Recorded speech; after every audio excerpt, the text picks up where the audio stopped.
Tennessee. They're carrying that banner around this year. Good. Tennessee program trying to avoid going 1-6 in career game ones in Omaha. Connor Whitaker against Kavaris Tears, and that is very good off speed to Tears. Got a 2-run home run in the 5th. 6, 7, and 8 for #1 Tennessee, down by 3. Trying to see who they can get up this inning. It's outside. If you're just joining us, Connor Whitaker has been outstanding in relief for Florida State, #8 in the country.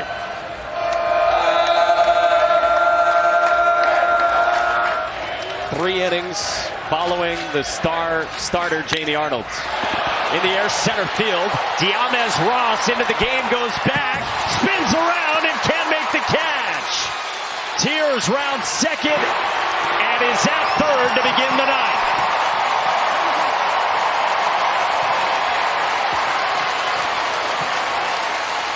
Diamez Ross just into the game as a defensive substitute in center.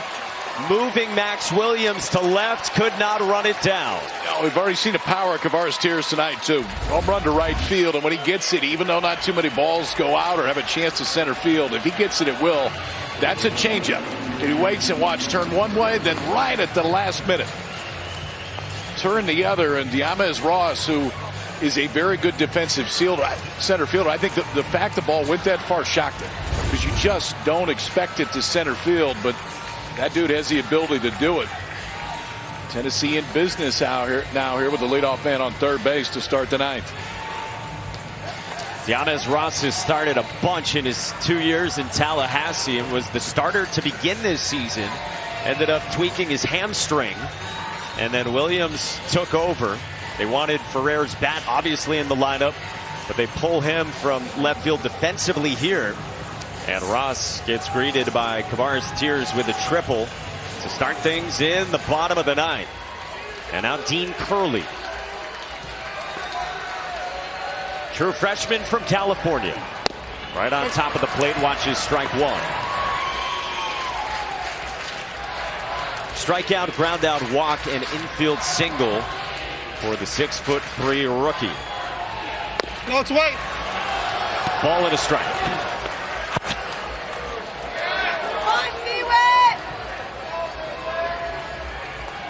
The most pitches Connor Whitaker has thrown since coming back from injury. Swing and a miss, 1-2. And he's just had fantastic command of the slider. The ability to get it to the glove side, away from righties, into left-handers. He has been painting that pitch all night long. Pouring in first pitch strikes. His 1-2. In the air, foul.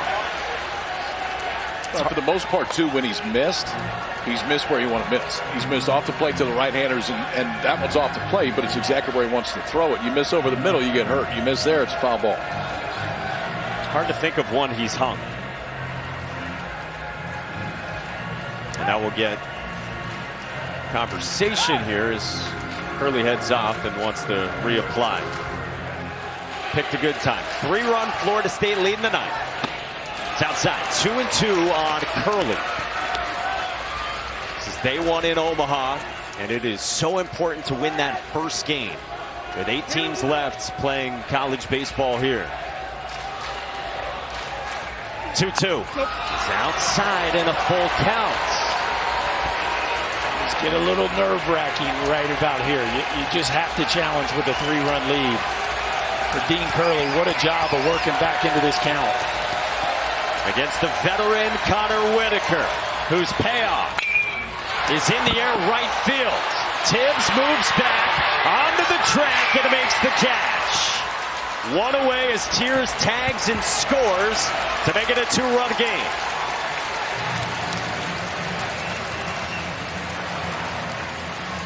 That right there is back-to-back home runs in Lindsey Nelson, but we're not there right now. And that just goes as a sac fly. If you're Connor Whitaker, you will take that. You got one out, nobody on base. Heck of an AB by Dean Curley, and a ball he hit really, really well. But that one comes up about 10 feet short. About a month ago, Connor Whitaker came back from injury, and the most he had thrown was 61 pitches since. At 72 tonight, And with a lefty looming in Dalton Bargo, the fifth-year senior Brennan Oxford will answer in a two-run game in Omaha. Here's Brennan Oxford, fifth-year senior from New Hampshire, who's pitched a ton in his career, and this has been far and away the best season of his 5 years in college baseball. He's been their best out of the bullpen and the most consistent. The left-hander comes on as Dalton Bargo was due up from the left side. It looks like Tony Vitello will go to his bench and bring a right-hander up. But for Oxford this year, it's primarily fastball slider. That's essentially it. The slider has been a better swing and miss pitch against lefties, but he'll still throw a ton to righties. Fastball will be into the low 90s. On a night where Christian Morris hit for the cycle, he is hoping it gets back to him. It's the 8th spot in the lineup. Cal Stark would follow. And then Christian Moore. Pinch hitter is indeed coming for Tennessee, and it's Cannon Peebles. Very highly regarded transfer from NC State, where he was excellent last year. Has been part of the crop, getting chances for Tennessee down in the lineup, and comes out here. Against Brennan Oxford. Swearing and pulling back and watching the breaking ball miss. Oxford this year, 25 walks and 52. And you know the approach right now. If you're square to bunt, you're not bunting. They're just taking one and force him into the zone right away. And that's a career low walk rate for him. And his first two are out of the zone. A little bit surprised when you see him square to bunt with the first pitch. Just pump a fastball. Let's get strike one. If he's doing it with the first pitch, you know he's taking. Peebles squares. There's the fastball, but it's up, and it's 3-0.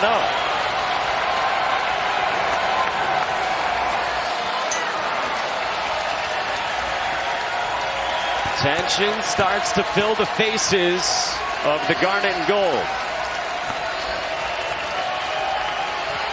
3-0.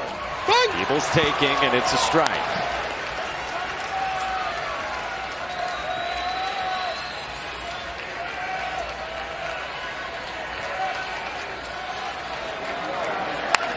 Here we go.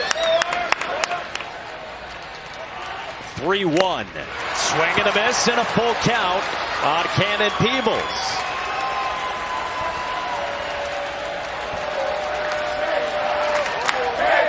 This massive turnaround that Florida State has embarked on this season. Restoring this program to its glory and to this city. 3-2. Check swing, roller, foul. Breaking ball. About that. Back in the count with a couple fastballs and then a 3-2 breaker.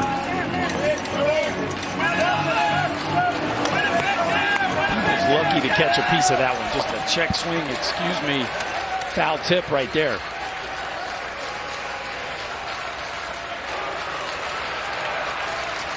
Payoff pitch. Back foot and it missed. Tennessee brings the tying run to the plate here in the bottom of the 9th inning. Bring the tying run to the plate and bring Christian Moore on deck.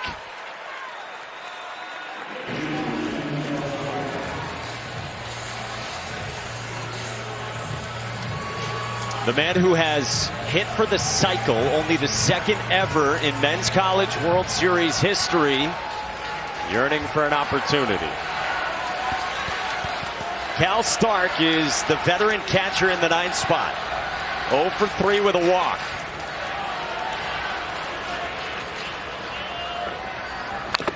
You good? Pitch swinging, fouled off. And if you're Oxford here, you have to be on a double play ball. That slider down and in, a perfect pitch to potentially get a pull side ground ball, double play, get off the field, and don't have to mess with Moore. For Oxford, it's his 4th appearance here in the NCAA tournament. A combined 4 2/3 one-run ball before tonight. But he did walk 3 in Game 2 of the Super against UConn. And 2 righties are already up for Link Jarrett and Micah Posey and Joe Charles and John Abraham.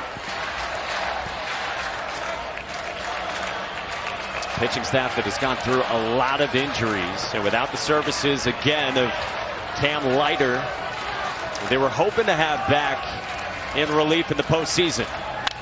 Popped up the third base line. Cam Smith approaches for out number 2.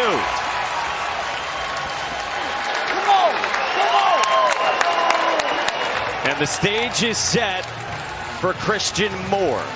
So locked in tonight that he had to be informed by his teammates that not only was it the second cycle here in College World Series history that he's hit for the cycle.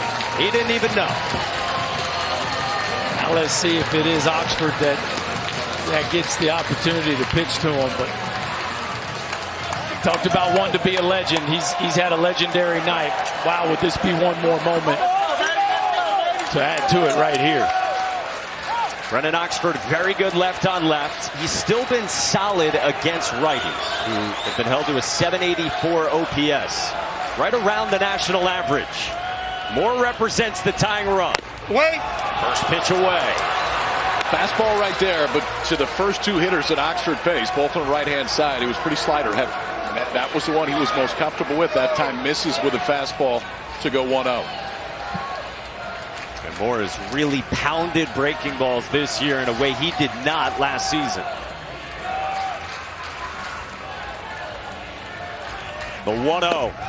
That is down on a breaking ball, 2-0.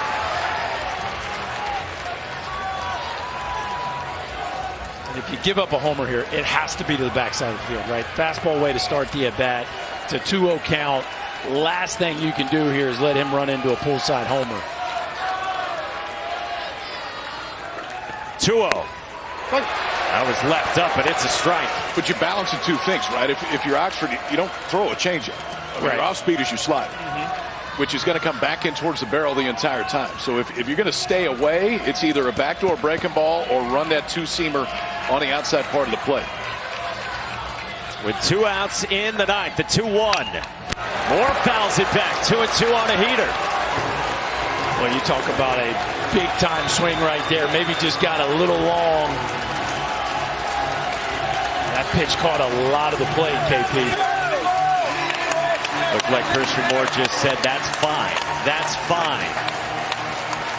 In a 2-strike, 2-out hole in their opener in the Men's College World Series. Florida State trying to get to the finish line.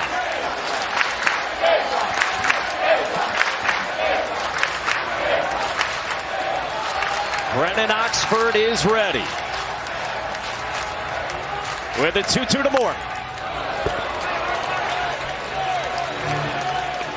He's come back with a couple of fastballs against Christian Moore. I mean, this is what it's all about, right? You got one of the best players in America as the tying run with 2 outs in the bottom of the ninth. Are you not entertained, Mike Monaco? Is this any fun? Game 2 on this first day that started with a walk-off from North Carolina. Now pressure packed in the bottom of the ninth here in Omaha. Brennan Oxford sets 2-2 again, and Moore lays off and located by Jackson West. It's a full count with Blake Burke, another superstar slugger for Tennessee, on deck. That's just a big-time take. I mean, you know Christian Moore wants to tie this thing up, but to put on the brakes there late on a really good breaking ball shows that he's still seeing the ball very, very well.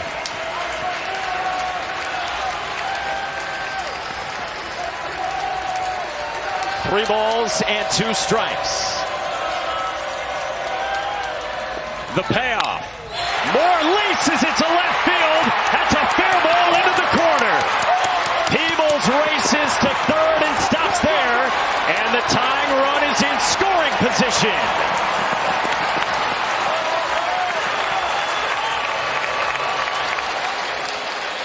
What a night for Christian Moore. Yeah, and if you like 5 for 6 with a couple doubles, the cycle, and a homer, and I tell you, Oxford's lucky this one got back to him. That is a hanging breaking ball to the hottest hitter on the planet right now, and just another rocket to add to the laser show from Christian Moore here tonight. And now Tennessee brings the winning run to the plate.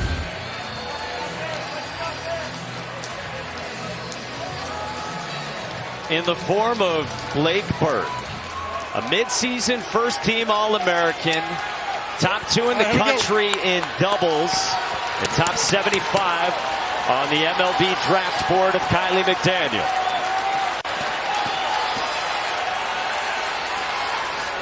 Left on left with Brennan Oxford with 2 outs in the bottom of the 9th. First pitch is up high with a heater, ball 1. So you got first base open right here. I know it's left on left, but for Oxford, that slider against lefties this year, the swing and miss percentage is above 60%. If you're Blake Burke, you are going to see sliders at some point in this at-bat. 1-0. That's the first one, and it missed inside 2-0. We talked about his growth as a hitter. Some of that growth is the ability to hit the ball out the other way. He doesn't need to pull it to run it out. It's a great matchup. You got a really good idea what Oxford's going to do, and he's probably going to go with his best. 2-0. That's a strike. You know, it's interesting, guys. I'm looking at this outfield from Florida State. They're not playing very shallow. I know 2 doesn't beat you, but they're not in a position to throw anybody out. It doesn't appear from the outfield. 2-1. That's a strike with a slider. 2-2.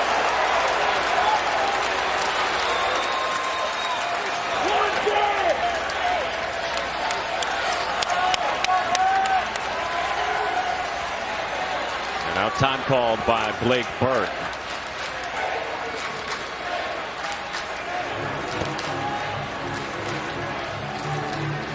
In a pressure-packed spot on day 1 of the Men's College World Series. Tying run at second against Brennan Oxford, the 5th-year senior.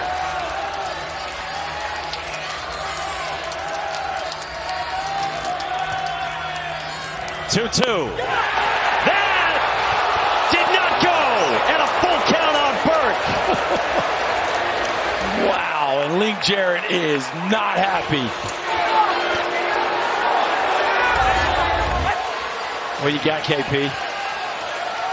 That's close enough to be a 50-50 ball there. The first time I saw it, I thought he absolutely went, but you look at it in slow motion and you can understand it either way. I'm fine with a no swing. And now a 3-2. And after taking his best breaking ball, he got a mistake right there and just missed it. And I'm with you, KP. Live, it looked like he went, but the replay was certainly anybody's guess.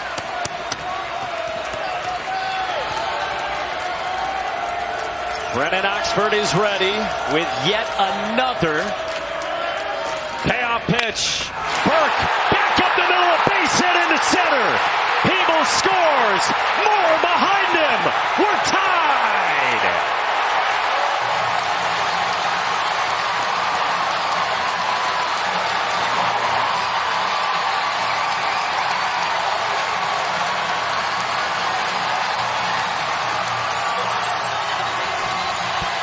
Pretty incredible stuff. What an at-bat right there from the Tennessee first baseman all season long. It's been Blake Burke and Christian Moore.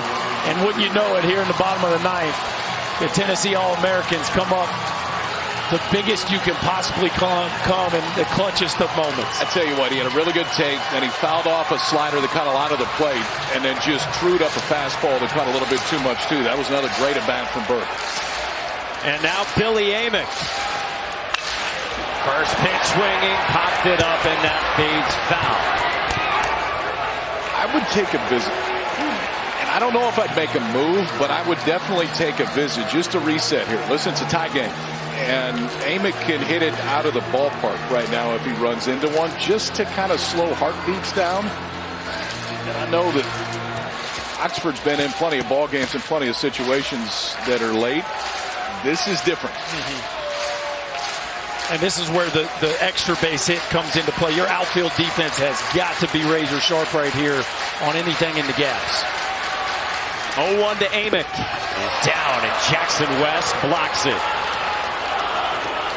Talking about Billy Amick, the Clemson transfer, preseason second-team All-American. Top 20 prospect in this sport as well with the draft in a few weeks. He's had a walk in an infield single. Now facing Oxford. With a 1-1. That's down, 2-1. He said it coming in. If there was one question about Florida State, it was the bullpen. Yeah, that's right.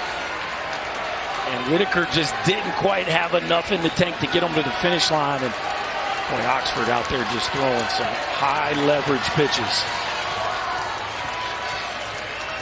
2-1. Amick takes 3-1.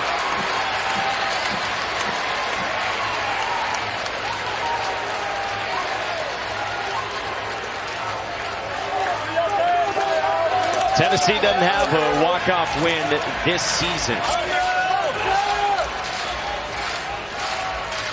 3-1. Amick pulls it into left field, a base hit. And now the winning run's in scoring position in the form of Blake Burke.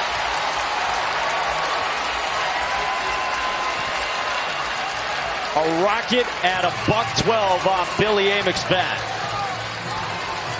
Has day one been any good? Man, walk-off winner in game one, and we got the winning run in scoring position here in game two. Doesn't it kind of feel like we got a week and a half of this ahead of us? I mean, I don't ever remember a year where you could make a real argument for all 8 teams and have a chance to win it until now.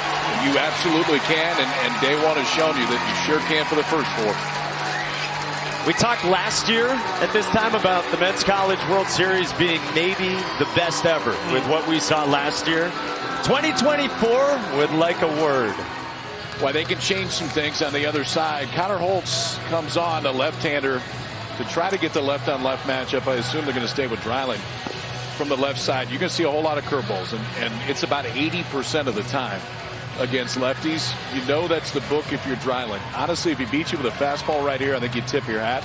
But for Holtz, it is curveball heavy. When he goes to the fastball, we'll get to about 90 miles an hour.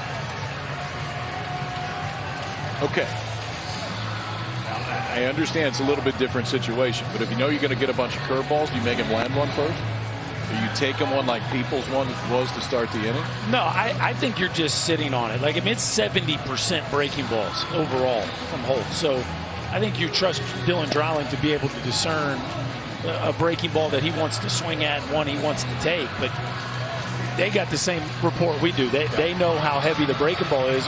And if you're Holtz, the question is, you know, do you even show a heater just to try to get him off of it? Dylan Dreiling's got 3 hits in this game. 2 of them have come against lefties. He's been almost identically as good this year against lefties as righties. He's been split proof. 11 all, bottom of the 9th, 2 on, 2 out. And Connor Holt's first pitch is a breaking ball, and it misses right on the fringe for ball 1 to Dreiling. Sophomore from Kansas, was first team All-SEC in a full-time role for the first time this season. The 1-0 in the air, left center field. Ross on the move, won't get there. Tennessee walks it off.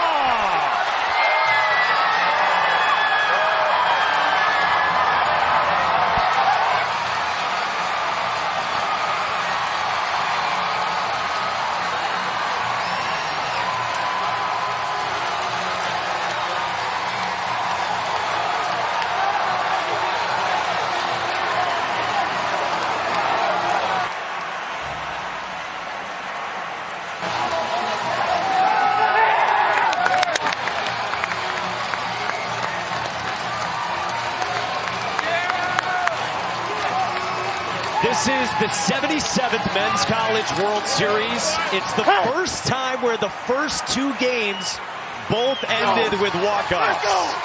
This is your fault. You started this 2 weeks ago in regionals, and it is your fault. They keep following you wherever you go, and if that's the case, hang around for a while because that's a pretty good day one. Guys, four runs in the bottom of the ninth. I mean, what a comeback. It's a Florida State team that just kept throwing punches and kept adding to their lead. Tennessee just would not go away.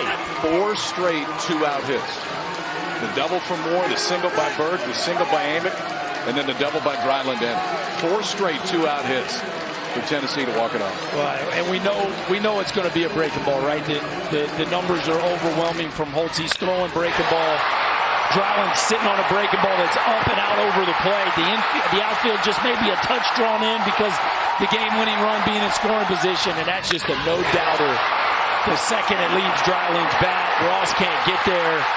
And you talk about the top of the order delivering double, single, double from the top 4 hitters in Tennessee's lineup.